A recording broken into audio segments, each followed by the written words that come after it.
মাত্র 12 বছর বয়সী এক শিশুকে ধর্ষণ ও হত্যাকাণ্ডের ঘটনায় তোলপাড় চলছে পশ্চিমবঙ্গ জুড়ে। সাবেক মুখ্যমন্ত্রী মমতা ব্যানার্জির নেতৃত্বে বিক্ষোভ মিছিলে অংশ নেন তৃণমূল কংগ্রেসের নেতাকর্মীদের পাশাপাশি বিভিন্ন শ্রেণী পেশার মানুষ।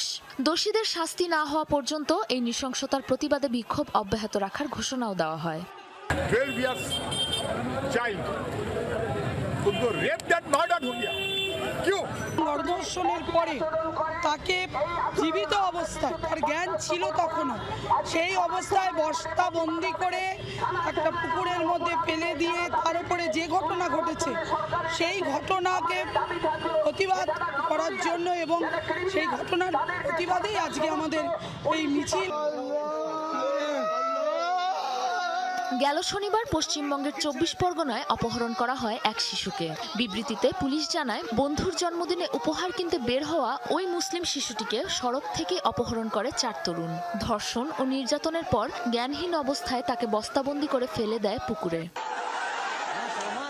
এই ঘটনার পর ক্ষোভে ফুঁসে উঠেছে পুরো এলাকা। বিক্ষোভের পর অবরুদ্ধ করে রাখা হয় সড়ক রেলপথ। পুলিশের সাথে দফায় দফায় সংঘর্ষ হয় বিক্ষোভকারীদের। গণপিটুনিতে নিহত হয় ইন্দ্রনাথ তাঁতি নামের এক অভিযুক্ত। এদিকে সিসিটিভি ফুটেজ দেখে মূল অভিযুক্ত প্রভাস মণ্ডলকে গ্রেফতার করে পুলিশ। এরপর তাকে আলামত সংগ্রহের জন্য ঘটনাস্থলে নেওয়া হলে এনকাউন্টারে নিহত হয় প্রভাস। পুলিশের দাবি, অস্ত্র ছিনিয়ে নিয়ে পালানোর চেষ্টা করে সে। আটক করা হয়েছে আনন্দ সর্দার ও দিবাকর সর্দার নামের আরো 2 জনকে। ঘটনার সাথে জড়িতদের সর্বোচ্চ শাস্তি নিশ্চিতের কথা জানিয়েছেন মুখ্যমন্ত্রী। ফার্স্ট এন্ড ফরমোস্ট হচ্ছে 4 জনের মধ্যে 3 জন ধরা পড়েছে, আরেকজনকে ধরতে হবে, ওটা আমরা করছি। আমাদের কোনো লোকের যদি কোনো ওই টাইমের মধ্যে কোনো শিথিলতা থাকে 1%ও, সেক্ষেত্রেও খুব স্ট্রং অ্যাকশন নেওয়া হবে। বলছে আপনার ছেলের নাম প্রভাস মণ্ডল। হ্যাঁ, তা আপনার ছেলে মারা গেছে, আপনি দেখতে চান? হাসপাতালে আছে, দেখুন। আমি বলছি না, আমি আর দেখতে চাই না, আমি দেখে আর কি করব, আর আমার যাবার শক্তি নেই। এদিকে শিশু ধর্ষণ এবং হত্যাকাণ্ডের প্রতিবাদে হওয়া বিক্ষোভ থেকে ভাঙচুর ও সহিংসতা চালানোর জন্য অন্তত 20 জনকে গ্রেফতার করেছে শুভেন্দু অধিকারী প্রশাসন। আসসালামু আলাইকুম দর্শক, আপনারা এতক্ষণ দেখেছিলেন খবরের অংশ বিশেষ। দেখে বুঝতে পেরেছেন খবরটা কতটুকু গুরুত্বপূর্ণ হতে চলেছে। ভারতের পশ্চিমবঙ্গে 11 বছরের এক শিশুকে ধর্ষণ করে হত্যা করা হয়েছে। মমতা ব্যানার্জি ও তৃণমূল কমপ্লেক্সের নেতাকর্মী জনগণ নিয়ে রাস্তায় নেমেছে ধর্ষণকারীর শাস্তি হওয়ার জন্য। চলুন দর্শক, ভিডিওটি স্কিপ না করে পুরো ভিডিওটি দেখি, তাহলে বুঝতে পারবেন শুভেন্দু অধিকারী ধর্ষণকারীর কি শাস্তির ঘোষণা করেন। কলকাতার উপকণ্ঠ বারুইপুরে এক নাবালিকাকে গণধর্ষণ ও নির্মমভাবে হত্যার পর বস্তাবন্দি করে জলাশয়ে ফেলে দেওয়ার ঘটনায় চাঞ্চল্য ছড়িয়ে পড়ে। 4 ও 5 জুলাই মধ্যরাত্রে সূর্যপুর এলাকার একটি পুকুর থেকে স্থানীয়রা মরদেহ উদ্ধার করেন। এ ঘটনায় জড়িত সন্দেহে বেশ কয়েকজনকে গ্রেপ্তার করেছে পুলিশ। তবে স্থানীয়দের অভিযোগ, নিখোঁজের অভিযোগ জানানোর পরও পুলিশ শুরুতে যথাযথ তৎপরতা দেখায়নি। ঘটনাটি সামনে আসতেই পশ্চিমবঙ্গের রাজনীতিতে শুরু হয় তীব্র প্রতিক্রিয়া। বিরোধী দলগুলো আইন শৃঙ্খলা পরিস্থিতির অবনতির অভিযোগ তুলে রাজ্য জুড়ে বিক্ষোভ শুরু করে। একই সময়ে সরকার বিরোধী আন্দোলনের আশঙ্কায় রোববার রাতেই মমতা বন্দ্যোপাধ্যায়ের বাসভবনের সামনে বিপুল সংখ্যক পুলিশ ও কেন্দ্রীয় বাহিনী মোতায়েন করা হয়। পরে সোমবার সন্ধ্যায় পুলিশ সরে গেলে সবুজ রঙের মোমবাতি জ্বালিয়ে প্রতিবাদ কর্মসূচিতে অংশ নেন মমতা ও তার সমর্থকরা। ঘটনাটি ঘিরে বাম দলগুলোর পক্ষ থেকেও আলাদা প্রতিবাদ কর্মসূচি পালন করা হয়। পানিহাটি সহ বিভিন্ন এলাকায় বিক্ষোভ মিছিল বের করা হয়। তৃণমূল কংগ্রেসের প্রতিনিধি দল ঘটনাস্থলে গিয়ে নিহত কিশোরীর পরিবারের সঙ্গে দেখা করেন। একই দিনে ঘটনাস্থল পরিদর্শন করেন বাম নেতারাও। বিরোধী শিবিরের দাবি, এই ঘটনা নারী ও শিশু নিরাপত্তা নিয়ে সরকারের ব্যর্থতাকেই সামনে এনেছে। অপরাধীদের শাস্তি চাই, জাস্টিস ফর বারুইপুর, এটা হতে পারে না, এটা মানছে না। অন্যদিকে মুখ্যমন্ত্রী শুভেন্দু অধিকারী দাবি করেছেন পুলিশ দ্রুত তদন্ত চালিয়ে অভিযুক্তদের গ্রেপ্তার করেছে এবং দোষীদের দৃষ্টান্তমূলক শাস্তি নিশ্চিত করা হবে। পাশাপাশি তিনি সতর্ক করে বলেন, ঘটনাকে কেন্দ্র করে যারা রাজনৈতিক উদ্দেশ্যে সরকারি সম্পদ ভাঙচুর করেছে তাদের বিরুদ্ধেও কঠোর ব্যবস্থা নেওয়া হবে। পুলিশ, এসটিএফ সবাই কাজ করছেন। ওনার পরিবার যা যা চেয়েছেন সরকারের কাছে সেই কাজ সরকার করছে। अभी तक 3 आदमी अरेस्ट हुए, इन्वेस्टिगेशन चल रहा है। ये तीनों आदमी हमारा पीसी में है। 9 মে দায়িত্ব নেয়ার পর সরকারের 60 দিন পূর্ণ হওয়ার আগেই বারুইপুরের এই নৃশংস ঘটনা নতুন সরকারের আইন শৃঙ্খলা পরিস্থিতিকে বড় ধরনের রাজনৈতিক পরীক্ষার মুখে দাঁড় করিয়েছে। ইন্দ্রজিৎ মণ্ডলের যে মব লিঞ্চিং, এটা মব লিঞ্চিং আমি বলবো না, এটা কমপ্লিটলি তার নাম পরিচয় দেখে তাকে খুন করা হয়েছে। বারুইপুরের নৃশংস হত্যাকাণ্ডের ঘটনায় শোরগোল পড়েছে রাজ্য জুড়ে, আর তার মধ্যেই উঠে এসেছে আরেকজনের নাম, ইন্দ্রজিৎ মণ্ডল। গণপিটুনিতে বেঘোরে মৃত্যু হয়েছে তার। তিনিও বারুইপুরের সূর্যপুর এলাকার বাসিন্দা। আর এবার প্রতিশ্রুতি অনুযায়ী সেই পরিবারের পাশেই সর্বতোভাবে দাঁড়ালো রাজ্যের সরকার। মুখ্যমন্ত্রী স্বয়ং এলেন, তার পরিবারের সঙ্গে দেখা করলেন।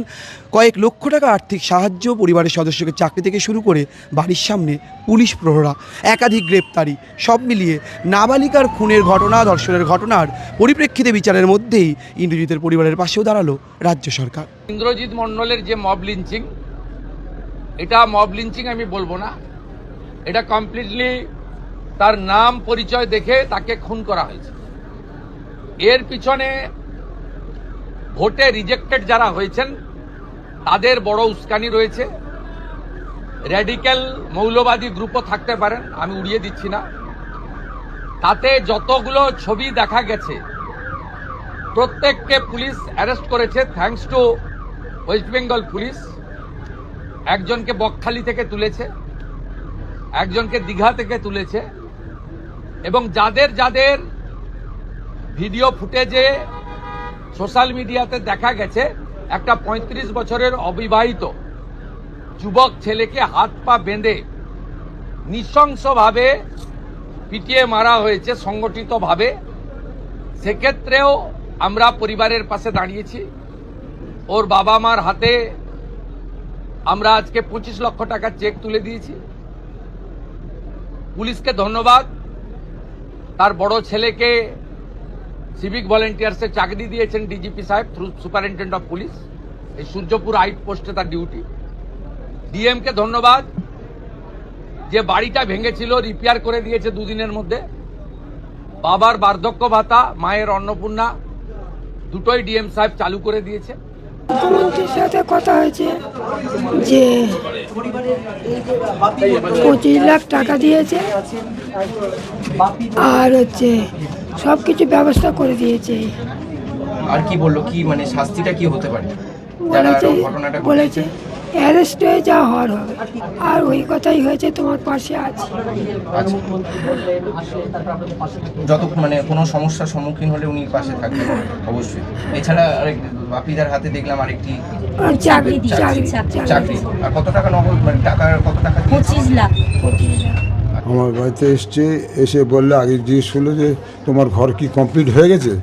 আমি বলি হ্যাঁ, ঘর কমপ্লিট হয়েছে, কিছু বাকি আছে, যা করে বৃষ্টির কারণে হয়নি, যা কিছু তার বাকি আছে। বলে ঠিক আছে, ওটা যা আছে ওটা পরে হয়ে যাবে, আমি বলে দিয়েছি। এর আগে আমাদের ভিডিওতে বলেছিল, ভিডিওতে খাবার দাবার সমস্ত সব আমাদের কাছে দিয়ে গেছে। আমাদের আজকের এসেছিলেন, এসে আমাদের কতগুলো শুনলো, শুনে আমাদের কিছু আর্থিক ব্যবস্থা করে গিয়েছে, এবং আমাদের বেকার ভাতা ছিল না, সেগুলো বলে অবশ্যই তোমাদের হয়ে যাবে, এর কোনো বাইরে নেই। আর তোমার ছেলেকে একটা চাকরি দিচ্ছি, এই হচ্ছে বললে যে কিছু এই পয়সা করে কিছু দিয়ে যাচ্ছি, এটুকু যত্ন করে রেখে দিও, তোমার ছেলের সৌদি করে দিও না, আরেকজন দিন আর যেটা করে তা না। এই উনি বলে চলে গেলে, আর যদি কোনো অসুবিধা আমি তো আছি, আমাদের কাছে তোমাদের পিঠে সবসময় আছে, সবাই আছি। আর হচ্ছে ওই যাদের ধরেছি অন্যায়কে তাদের প্রশ্রয় দেবো না, আমরা নিশ্চয়ই তাদের বিচার করবো। সরকার হাতে যখন ছেড়ে দিয়েছি, সরকার যা করবো তাই। আমাদের করণীয় কী আছে? আমার প্রাণ খুলে আমার খুব আনন্দ লেগেছে। ভালো পাশে এসে যে নিয়ম হয়েছে, পাশে এসে দাঁড়িয়েছে, এইটাই সবচেয়ে বড় জিনিস। এই যে এইরকম হয় না, এই যে পাশে দাঁড়িয়েছে, আমাদের সঙ্গে দুটো কথা বলেছে, এইটাই বুকটা জুড়ে গেল, ঠান্ডা হয়ে গেল। এইটাই সবচেয়ে আমার খুব ভালো লেগেছে। আমার বললেন যে আমরা পাশে আছি, সবসময় থাকবো, আপনারা ভালো থাকুন, আপনার যেটা দরকার সেটা সরকার আপনার সহযোগিতা করবে। আমাকে এই যে একটা ফর্ম দিয়ে গেল কাজের জন্য, বললো তুমি জয়েন করবে।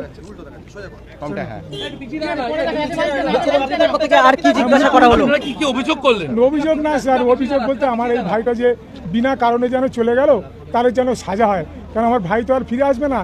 যে আরে ওকে আমাদের বাড়ির ভিতর থেকে মারতে মারতে টানতে টানতে 1 কিলোমিটার রাস্তা নিয়ে গেছে, স্টেশনের কাছে রাস্তা নিয়ে গেছে, কেউ বাঁশ মেরেছে, কেউ ইট মেরেছে, কেউ মেরেছে, মেরে তাকে মানে মেরেই ফেলে দিয়েছে, এরকম অবস্থা করে দিয়েছে তার। আর এই যে অশান্তি চলছে, আমাদের মাননীয় মুখ্যমন্ত্রীজি বলেছেন আপনারা ভালো থাকুন, আমরা সারা জীবন আপনাদের পাশে। মুখ্যমন্ত্রী এলেন, কি কথা বলবেন? ওই তো আমার শাশুড়িদের বলেছে, আমাকে বলল যে তোমাদের পাশে সবসময় আছি, তোমরা এই ছোট্ট ঘরের মধ্যে থাকো, তোমাদের আমি সবে। আচ্ছা, বিভিন্ন সহায়তার কথা বলেছে, কোনো টাকা পয়সার? ওই আমার অন্নপূর্ণা।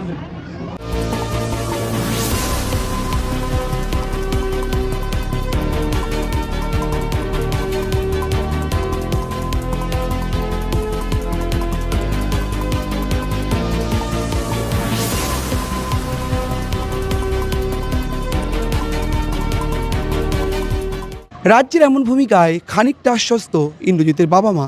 তারা বলছেন তারা যথেষ্টই আশাবাদী রাজ্য সরকারের বা পুলিশের সার্বিক ভূমিকা নিয়ে। এখন দেখার নাবালিকার মৃত্যু রহস্য উদ্ঘাটনের সঙ্গে সঙ্গে ইন্দ্রজিৎ মণ্ডলের মৃত্যু রহস্য উদ্ঘাটন হয় কিনা।